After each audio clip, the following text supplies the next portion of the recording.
Now we are moving to a new concept of fixed assets. Concept of fixed assets and what? And depreciation on it. The main concept is depreciation. I need to discuss the concept of depreciation with you all. The concept of fixed assets and depreciation. Fixed assets कौन सी assets होती हैं? Example जैसे कि land and building, furniture and fixtures, motor vehicles जिसमें आ गए car, trucks, lorry, buses, scooty, land building, property, office, factory, ये सब इसमें आ गई। फर्नीचर तो होता ही फर्नीचर है। एक होता है प्लांट एंड मशीनरी। जैसे अगर आप कोई भी बिजनेस करते हैं तो there are some sort of machineries which are used.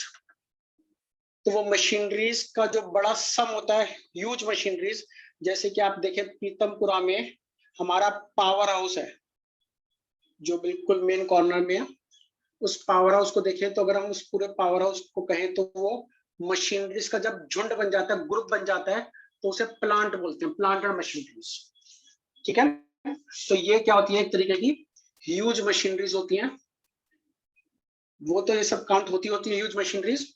इसके अलावा स्मॉल मशीनरी जैसे कि एसी, हमारे बिजनेसेस में एसी होते हैं, रेफ्रिजरेटर्स होते हैं, रेफ्रिजरेटर्स, ये भी सब प्लांट एंड मशीनरी में काउंट हो सकते हैं। ठीक है, इवन कुछ बिजनेसेस में मोटर व्हीकल्स का अकाउंट अलग से नहीं बनता, मोटर व्हीकल्स को भी प्लांट एंड मशीनरी में काउंट करते हैं। गाड़ी भी अल्टीमेटली है तो एक मशीनरी ही। तो एटसेट्रा, मुझे और ज्यादा एग्जांपल्स नहीं लेने। तो ये सब एसेट्स होती हैं, ये सब एसेट्स फिक्स्ड होती है। What is the meaning of fixed? Fix का मतलब क्या होता है? फिक्स का मतलब होता है the assets which is purchased for use. और इनका यूज कैसा होता है? Long term use. ये नहीं कि आज खरीदे और कल बेच दूंगा। इनको लंबे समय तक यूज करने की मेरी इंटेंशन है, लॉन्ग टर्म यूज करने की मेरी इंटेंशन होती है, इसलिए मैं खरीदता हूं इनको। तो long term assets, long term intention होने के कारण, यूज करने के कारण परचेज करी जाती हैं, तो ये फिक्स्ड एसेट्स होती हैं। और सर इन एसेट्स के अंदर और क्या खास बात होती है? ये एसेट्स ह्यूज वैल्यू की होती है। ये एसेट्स ह्यूज वैल्यू की होती है। इनकी जो ट्रांजैक्शंस होती हैं वो कभी कभार होती है, लिमिटेड ट्रांजैक्शंस होती है। लिमिटेड मतलब रोज रोज नहीं होती इनकी ट्रांजैक्शंस। जैसे गुड्स की ट्रांजैक्शन तो रोज रोज होती हैं, ये कभी कभार ट्रांजैक्शंस करी जाती है, इनको बोलते हैं non recurring transaction. Non recurring, recurring मतलब जो रोज रोज होना, और नॉन रेकरिंग मतलब जो कभी कभार होना। नॉन रेकरिंग या लिमिटेड ट्रांजैक्शंस। और साथ साथ में इन चीजों को खरीद करके बिजनेस में यूज करके मैं क्या करना चाहता हूं? अपनी प्रोडक्टिविटी और एफिशिएंसी को इंक्रीज करना मेरा ऑब्जेक्टिव होता है। I need to increase my efficiency and my productivity by purchasing and using these assets into my business. Please note करें, कोई डाउट्स है तो अपने डाउट्स को पूछें।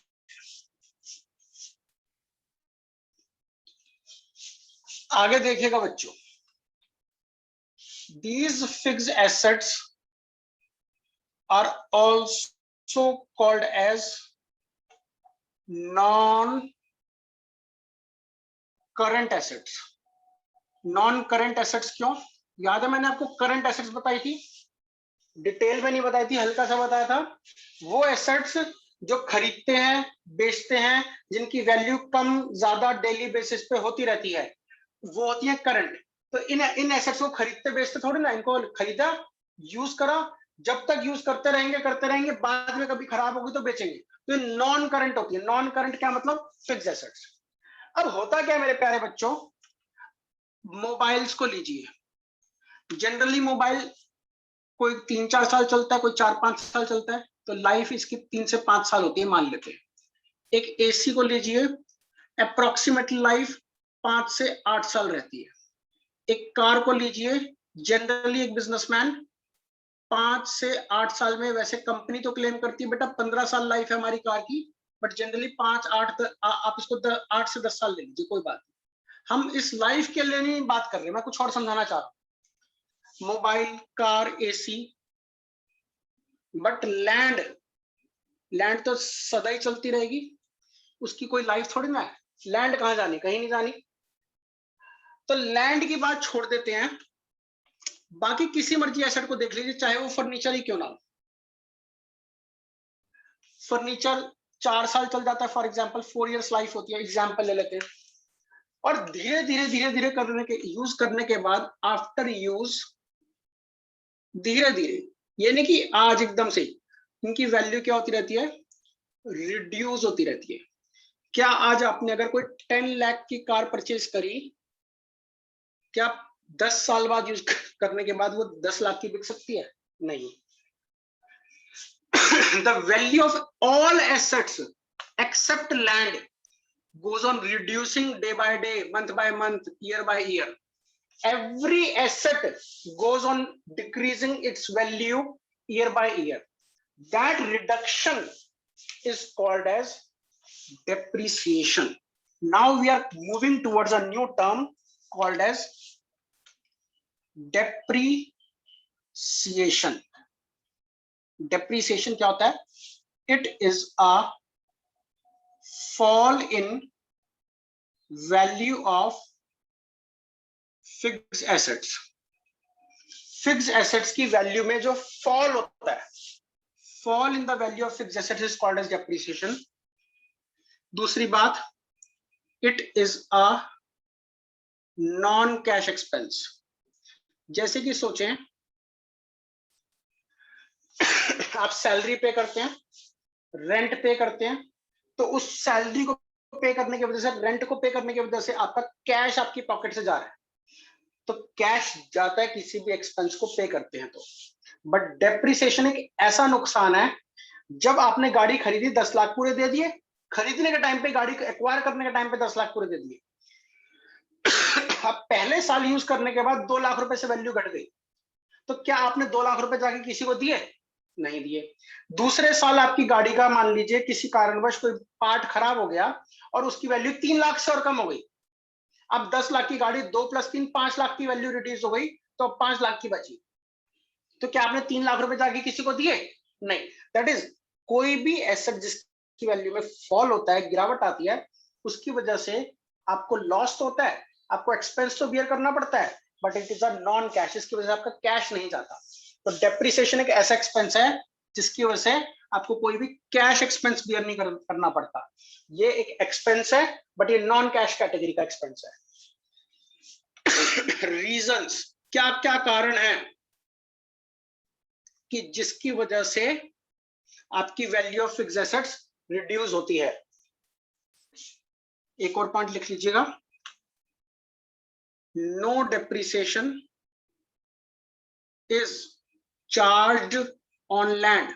अभी मैंने बताया था, हिंदुस्तान में या वर्ल्ड की हर कंट्री में जनरली लैंड के रेट इंक्रीज करते हैं, एक आध कंट्री को छोड़ दें वहां पे स्टेगनेंट रहते हैं, जनरली लैंड के रेट्स इंक्रीज ही होते हैं, कभी डिक्रीज नहीं होते हैं।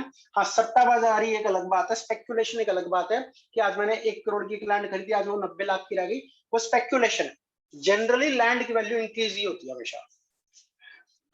रीजंस ऑफ डेप्रिसिएशन क्या है? पहला, नॉर्मल वियर एंड टियर, आप उसको थोड़ा थोड़ा यूज करते रहेंगे, जैसे जैसे यूज करेंगे फर्नीचर को तो पुराना होता जाएगा, पुराना होता जाएगा तो उसकी वैल्यू कम होती जाएगी। नॉर्मल वियर एंड टियर, इसको यूसेज भी बोलते हैं, कुछ बुक्स में इसको अलग अलग टर्म से दिया हुआ है, अलग अलग पॉइंट्स में दिया हुआ है। मैंने भी आपको बता दिया, नॉर्मली वियर एंड टियर या यूसेज एक ही बात होती है बस। कई बार ऐसा भी होता है, आप गाड़ी को ले आए, शोरूम से निकलवा करके आज आपने अपने घर के बाहर खड़ी कर दी, मोबाइल ले आए, मोबाइल के डब्बे की सील भी नहीं खोली, मोबाइल को रख लिया, बट आप सोचें 2 महीने, 4 महीने, 6 महीने बाद अपने आप उसकी वैल्यू कम हो जाएगी, चाहे आप उसको यूज करें या ना करें। क्यों? क्योंकि वो सेकेंड हैंड हो गई। तो दैट इज, कई बार पैसेज ऑफ टाइम, जैसे जैसे समय बीतता है अपने आप एसेट्स के रेट कम होते चले जाते हैं, पैसेज ऑफ टाइम। और इस पैसेज को ऐसे भी बोलते हैं एफ्लक्स ऑफ टाइम। समय बीता, गाड़ी की वैल्यू, मोबाइल की वैल्यू, फर्नीचर की वैल्यू कम हो गई, एफ्लक्स ऑफ टाइम। कई बार एक्सीडेंट्स हो जाते हैं कार में, ब्रेकेजेस हो जाती हैं या डैमेजेस हो जाते हैं, तो उस कारणवश भी कार की, मोबाइल्स की, फर्नीचर की वैल्यू में गिरावट आ जाती है। और सबसे ज्यादा इंपॉर्टेंट पॉइंट, सबसे ज्यादा इंपॉर्टेंट पॉइंट है चेंज इन टेक्नोलॉजी। सोचो हर साल एक नए वेरिएंट्स आ जाते हैं, मोबाइल फोन्स में बहुत जल्दी होता है, हर 2 से 3 महीने बाद नया अपडेट आ जाता है। तो नए टेक्नोलॉजी के फोन आ जाते हैं, तो पुरानी टेक्नोलॉजी के अपना बेकार हो जाते हैं, पुराने हो जाते हैं, सस्ते हो जाते हैं। या फिर गाड़ियों में देखें, हर साल नए वर्जन की कार आती है, 2020 मॉडल, 2021 मॉडल, तो पुरानी गाड़ियों की रेट ऑटोमेटिकली कम होते रहते हैं। इस समस्या को, इस कॉन्सेप्ट को अकाउंटेंसी में नाम दिया, इसका नाम होता है obsolescence. Obsolescence means change in technology. तो these are the 5 main reasons या 5 मेन कॉजेज ऑफ डेप्रिसिएशन। सबसे इंपॉर्टेंट बात क्या थी कि depreciation is a non cash expense. आपको समझ में आना चाहिए डेप्रिसिएशन होता क्या है।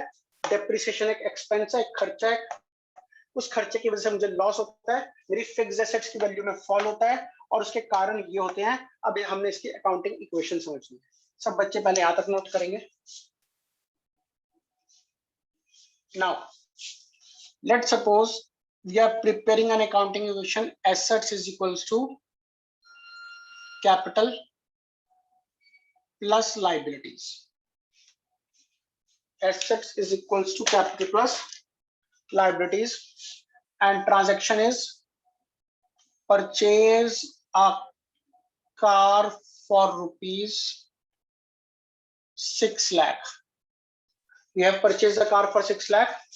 So what we need to do? We need to subtract our cash with 6 lakh. 6 lakh से कैश रिड्यूस कर देंगे और एक नया अकाउंट एसेट्स में कार का ऐड कर दिया जाएगा। यही सिखाया मैंने। एसेट परचेज करते हैं जैसे फर्नीचर, लैंड, बिल्डिंग, कोई भी प्रॉपर्टी, कोई भी ऑफिस, कोई भी फर्नीचर, कोई भी कार परचेज करेंगे तो एंट्री होगी कैश रिड्यूस और कार कैपिटल, कार यानी कि asset add. Now what is the treatment of depreciation? मान लीजिए depreciation on car at the rate of 10%। I need to charge depreciation की मेरी कार की वैल्यू 10% से रिड्यूस हो गई, तो 6 लाख की कार का 10% कितना हुआ? 60,000। तो I need to reduce the car value by 60,000। Car की वैल्यू कम हुई है और नुकसान है, एक्सपेंस है, तो I need to reduce my capital with 60,000 simultaneously. तो double entry is the reduction in the value of the car and simultaneously there is a loss for 60,000. There is no impact in the cash because cash is not going out. Depreciation is a non-cash expense. See, what I am trying to understand you is, let's suppose I am paying salary of rupees 10,000. Normally an expense outflows my cash. Cash reduce होता है किसी भी salary को पे करने से, and there is an expense, so it needs to reduce my capital. तो खर्चे की वजह से लॉस होता है, उससे मेरी कैपिटल रिड्यूस होनी चाहिए। नॉर्मली किसी भी एक्सपेंस की एंट्री ये होती है, बट डेप्रिसिएशन एक ऐसा नेचर का एक्सपेंस है जिसकी वजह से कैश रिड्यूस नहीं होता, सीधा एसेट की वैल्यू को रिड्यूस करते हैं। ये ध्यान में रखने वाली बात है। सब बच्चे से नोट करेंगे, कोई डाउट है तो पूछिए।